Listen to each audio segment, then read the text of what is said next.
Sulat sa mga Hebreyo, ika-12 kabanata. Kaya nga dahil napapaligiran tayo ng napakaraming saksi, talikuran natin ang kasalanan at ang anumang balakid na pumipigil sa atin. Buong tiyaga tayong tumakbo sa paliksahang ating sinalihan. Ito natin ang ating paningin kay Jesus na siyang pinagmumulan at kabuuan ng ating pananampalataya. Dahil sa kagalakang naghihintay sa Kanya, hindi niya kinahiya ang mamatay sa krus at siya ngayon nakaupo sa kanan ng trono ng Diyos.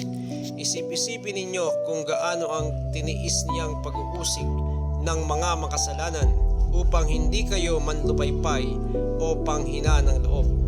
Hindi pa humahantong sa pag-aalay ng dugo ang pakikipaglaban ninyo sa kasalanan.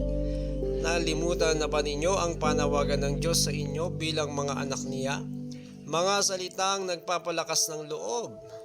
Anak ko, huwag mong baliwalain ang pagtutuwid ng Panginoon at huwag mong mamasamain kapag ikaw ay dinidisiplina niya. Sapagkat dinidisiplina ng Panginoon ang mga minamahal niya at pinapalo ang tinuturing niyang anak. Tiisin ninyo ang lahat ng hirap bilang pagtutuwid ng isang ama. Dahil ito'y nagpapakilalang kayo'y tinatanggap ng Diyos bilang tunay niyang mga anak.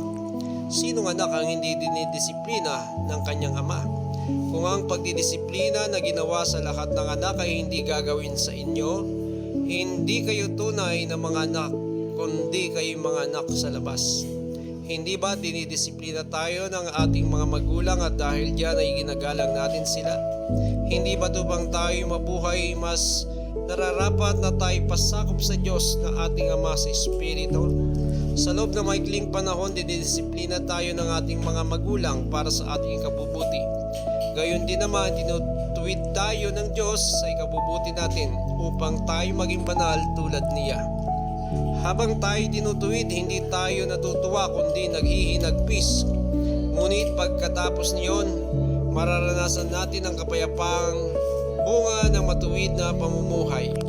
Dahil dito'y itaas ninyo ang inyong mga nanghihinang kamay at patatagin ang mga nangangalog na tuhod. Lumakad kayo sa daang matuwid upang hindi lumala ang mga paang napilay at sa halip ay gumaling. Sikapin ninyong makasundo ang lahat at magpakabanal sapagkat hindi ninyo makikita ang Panginoon kung hindi kayo mamumuhay ng ganito. Pag-ingatan ninyong huwag tumalikod ang sino man sa inyo sa pag-ibig ng Diyos. Huwag kayong magtanim ng sama ng loob na dahil dito'y napapasama ang iba. Pag-ingatan ninyo na huwag makiapid ang sino man sa inyo o walang halaga ang mga bagay na espiritual tulad ng ginawa ni Esau. Ipinagpalit niya sa pagkain ng kanyang karapatan bilang panganay. Alam ninyo ang nangyari pagkatapos. Hiningi niya sa kanyang ama na igawad sa kanya ang pagpapalang na ukol sa panganay. Ngunit ito'y itinanggi sa kanya sapagkat hindi na niya mababago ang kanyang ginawa.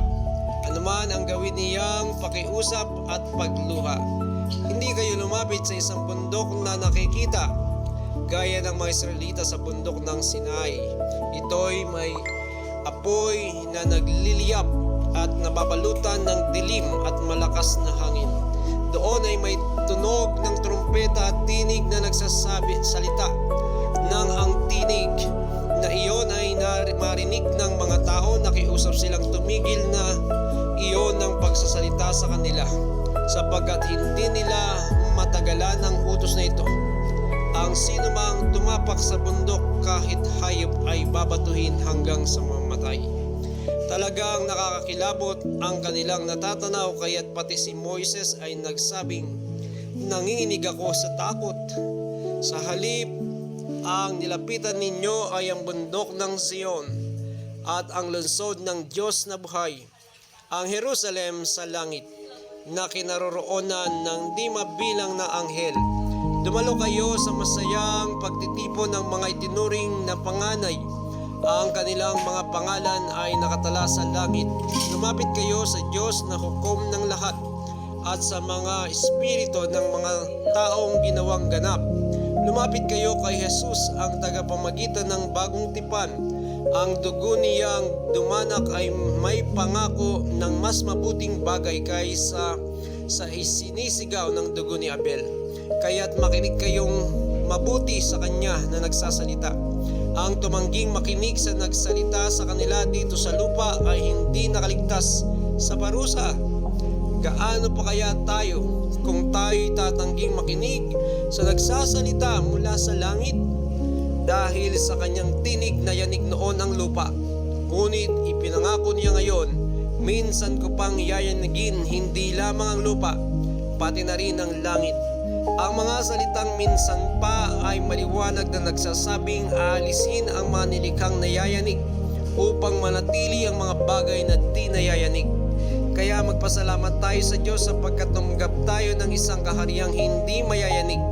Sambahin natin ang Diyos sa paraang kalugod-lugod sa Kanya, sa paraang may paggalang at pagkatakot, sapagkat tunay nga na ang ating Diyos ay parang apoy na nakakatupok.